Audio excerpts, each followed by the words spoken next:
Hi again, and welcome to today's video. Today's video we've gone somewhere a little bit different, a place called Southport, which is on the Lancashire coast.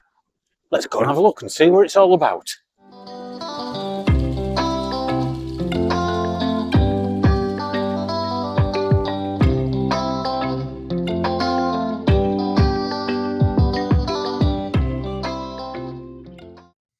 Southport's on the northwest side of the UK, just near Liverpool. It's most famous for its pier and its huge beach. One of the things that you notice straight away when you come to the beach is the size of it, but also the fact that part of it, or what looks to me like the majority of it, at this side, is got grass on it, which, let's face it, isn't what you expect on a beach. But if you look, you've got your sea defences there, so it obviously has to protect it from the sea, but yet there's grass everywhere. Apparently it's one of the most unusual beaches in the UK because of the size of it and the way that the sea interacts with it. Because of this fact, it's actually a nature reserve as well. In fact, the beach spreads for almost 22 miles. Part of it grass and part of it sand. But can anybody tell me in the comments why so much of it is grass when if you look down there, it is covered in shells? Hundreds of thousands, if not millions, of these razor shells, you know, the type of ones that are long and thin and sharp as anything. But it's all grass. Put it this way, the dog seems to like it. Well, we came to Southport for one main reason. Yes, to have a look around it, but also to have a look at the pier. But guess what? Yeah, it's shut. Just about right, isn't it? Well, as you can see here, the pier goes an awful long way into the town itself, and then the other side out into sea. Bit disappointed really, would have loved to have gone for a walk along the whole of it, but at least it's a nice day. But as we walk into town, I've literally just come off the pier as you saw. There is a miniature railway, or at least the end of it. Now, I don't think it's been in operation during the winter months looking at this, but obviously I would imagine that they're getting it ready for the summertime. And this is the Marine Parade Station, in case you fancy a trip on that train. We're now walking up the main road into town from the beach, and we're going to turn off here in a second because obviously we're not doing the town itself today, we're doing the beach and the amusements, the area that most people will want to go to.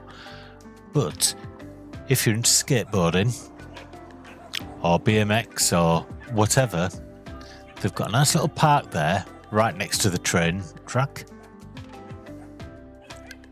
And if we go a little bit further, there's a turning that I think you might want to take. Now, we only took this just out of curiosity. Saw a pathway, decided, let's have a look.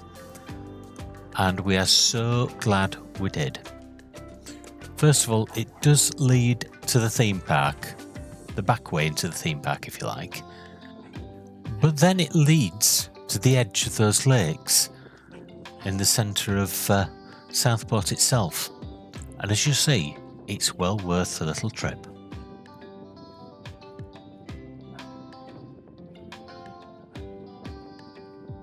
And yes, that is still the pier that's running overhead.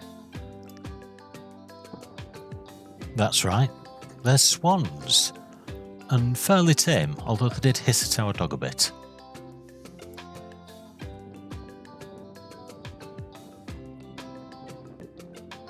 And there's more than one swan. There's more than a couple of swans.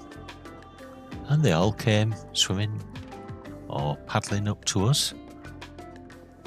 The feathers all showing.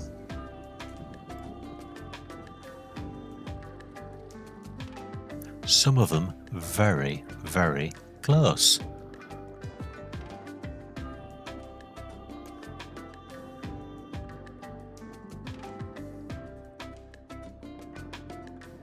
And then, just as you think there's only a few, suddenly lots and lots and lots of swans come swimming up to you.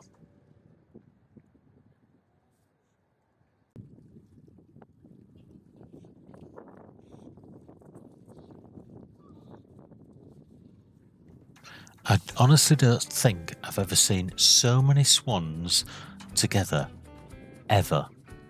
And it wasn't just at this side of the lake, there were swans everywhere, and they were swimming right up to you. Obviously being fed by people in the past, but swans, ducks, but the swans absolutely everywhere. What is she doing? Is she showing off? Yeah. Sorry about the wind noise, but it was a very breezy day on the mic, but those swans. Just had to show you them. I think it's fantastic to see them all together like this.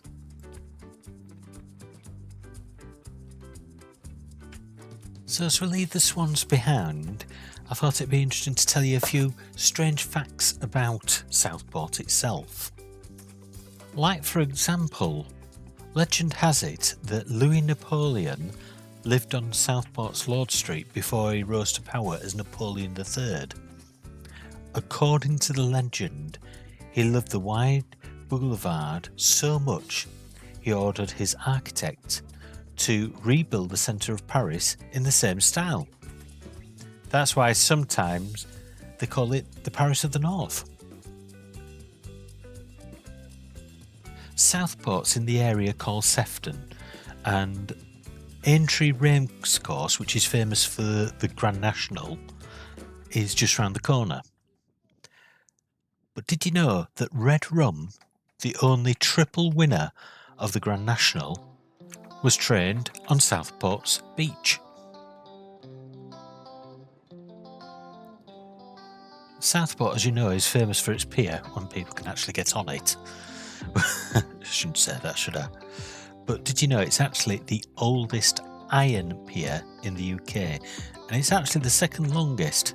I've not yet been to the first longest, but that must be huge. Still see all those swans at the other side of the lake. There are absolutely loads of them. One of the earliest land speed records was set on Southport Beach. It was in 1926 where Sir Henry Seagrave set a new land speed record of 152.3 miles per hour in a 4-litre Sunbeam. Can you imagine a 1920s car going that fast?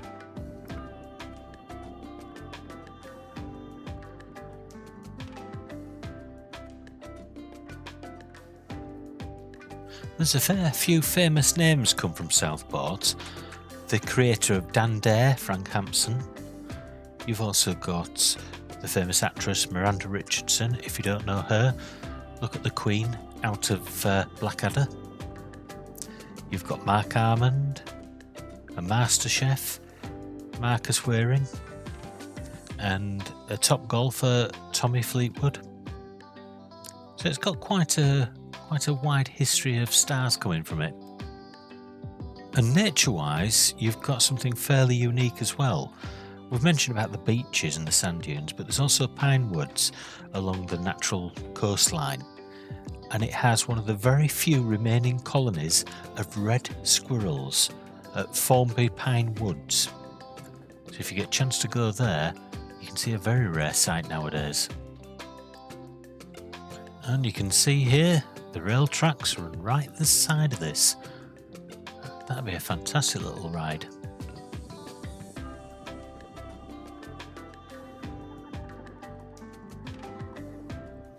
This bridge that we're coming up to now is called Marine Lake Footbridge, but we're not going to cross that right now because I want to show you something else first. And no, I'm not referring to those birds.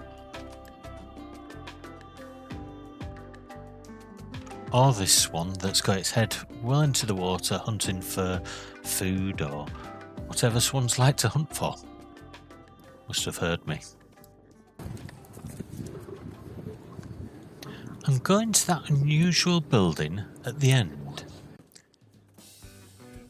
And before you ask, that is the dog panting. Pugs tend to do that. This building here, the Heritage Centre.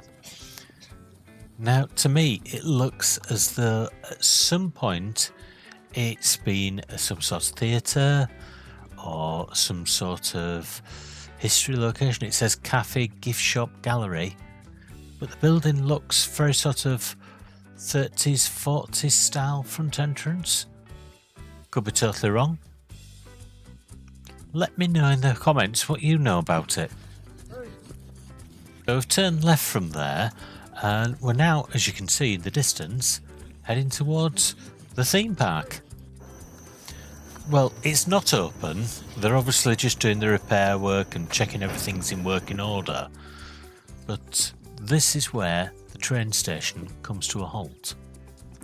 So that's quite a distance. Now it looks as though there's two tracks there, so whether or not that's turnaround or there's another track leading out, I don't know. Anybody who's been there, let me know.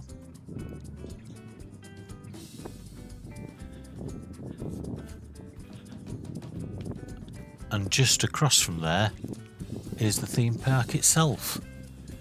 First thing to notice is that Alpine Village pub type place right next to the big wheel itself, which seems strange, but there you go.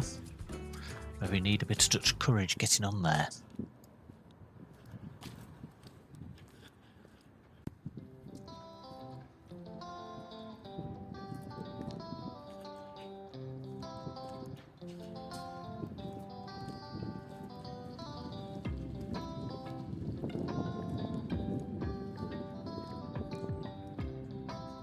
And here we are at the entrance of Southport Pleasureland.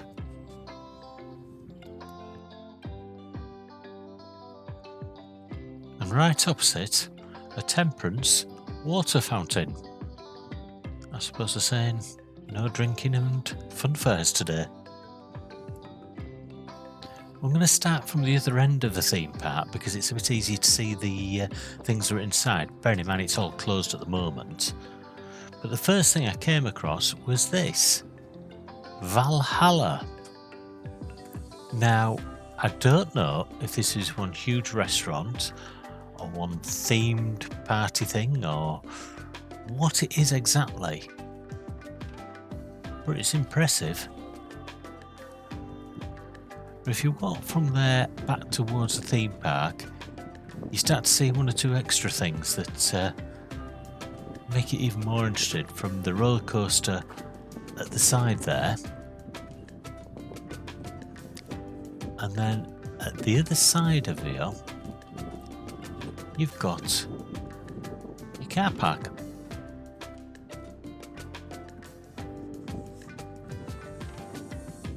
Then you can see just in the distance Loch Flume and your Crazy Golf, which doesn't quite seem to fit. It's almost as if there's two different parks next to each other that are touching. I mean, I'm not saying it isn't one park, because there's certainly a bridge there. But you've got the Valhalla themed at one side, which is your Crazy Golf, and then the other side, what I would class as theme park, your Loch Flume, your roller coasters, your rides that, put it this way, you'll not be seeing me getting on, where they throw you halfway into the air and back. That sort of thing. So maybe they split it just to make it easier if you want one thing or another. But it certainly seems as though they've got sort of a castle theme running between the two of them.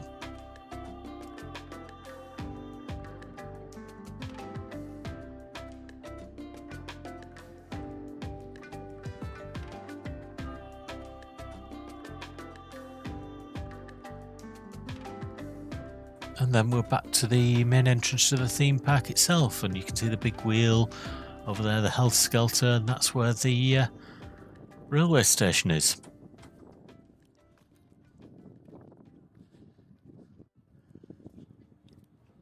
And just down there looks like green bowls.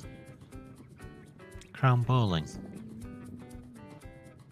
Which goes back to its more... The image that Southport sometimes has is a place for old age pensioners, but it isn't. But when you've got big areas of crown green bowling, it does give it that impression. And here's a row of what you'd normally expect to see on the seafront. Big Victorian type of, well, hotels. But with Southport, they're recessed behind all the lakes. The lakes themselves were originally part of the sea defences, but we're now going down into the park area. A few more things to see there as well. To say you're not that far away from the seafront, and you're not that far away from a theme park, you then seem to go into what I would think of as a proper Victorian park, somewhere to walk about with, and you can imagine Victorian women in their long flowing dresses with their men in their suits with top hats on, walking around this proper sort of Victorian image. I'm sure they probably weren't like that, but that's what you see in films, isn't it? That's good. An area that's specifically for families to go into. I can imagine that full of people having picnics. And you've got the model railway village, that's separate to the miniature. This is a proper model railway village. I was hoping that I could peek over the wall and have a quick look at it, but they're not that silly.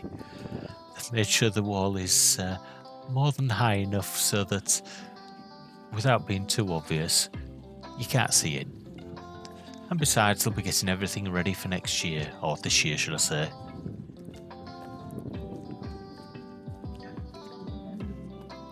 And there's some climbing frames there, some typical type park activities for children. I can see this being a good relaxing place to spend a couple of hours after you've been on the beach and you just want to sit down, or perhaps you just want to picnic somewhere. Nice, cool, relaxing place. But you are then immediately on the bridge.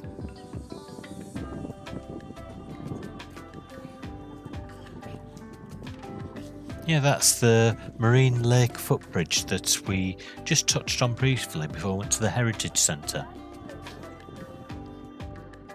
Now, what I do like about this is if you see all these lights, they're all lined up, and photographic wise it looks quite good. But I can see it's been a fair few years since these were painted. Some of them look okay and some just look as though they could do with a fresh lick of paint. But overall, look lovely.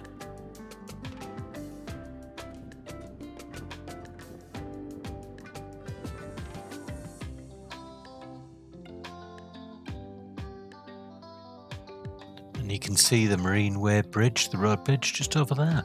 Not far at all.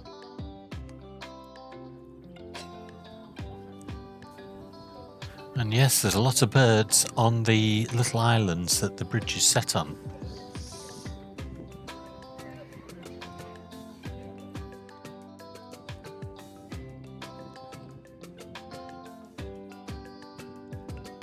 I think we ought to go a little bit quicker across this bridge. It's a long enough bridge.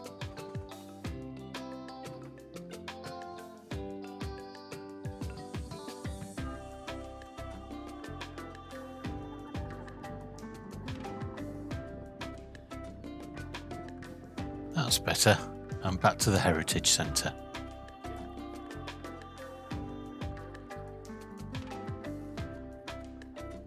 Instead of turning, we went right behind the Heritage Centre and ended up going to the actual retail park, which has a number of restaurants. It's got the likes of View Cinema, the sort of things you'd expect, and as well as a Premier Inn. So if you want to stay at the Premier Inn, you'd be right near the seafront itself and near the View Cinema.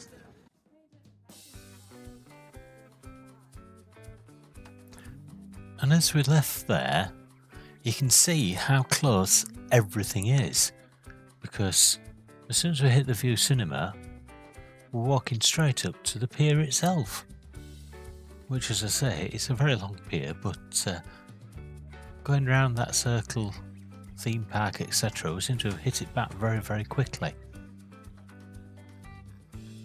And yes, it is still shut.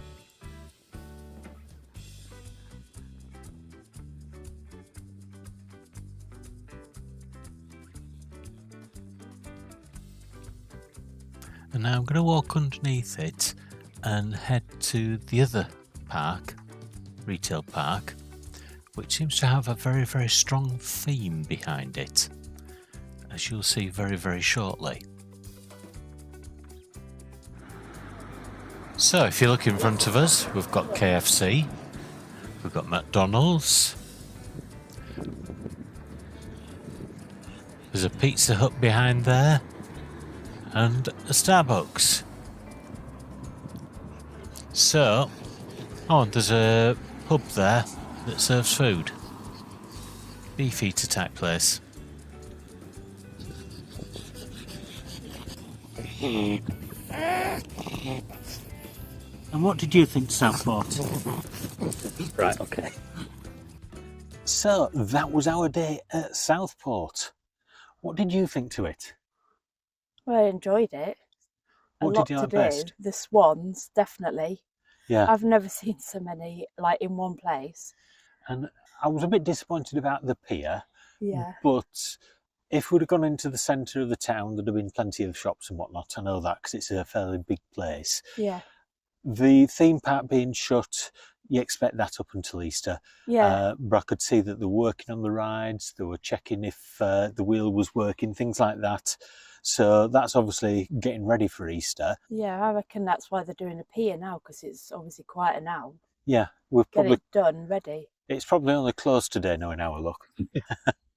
But apart from that, I would say that Southport is really a place where you could take kids to, but you could also have a very quiet holiday if you wanted a relaxing holiday. Tons and tons of beach. I mean, I even remember coming here as a child and seeing cars racing up and down the beach. That's how big a beach it is.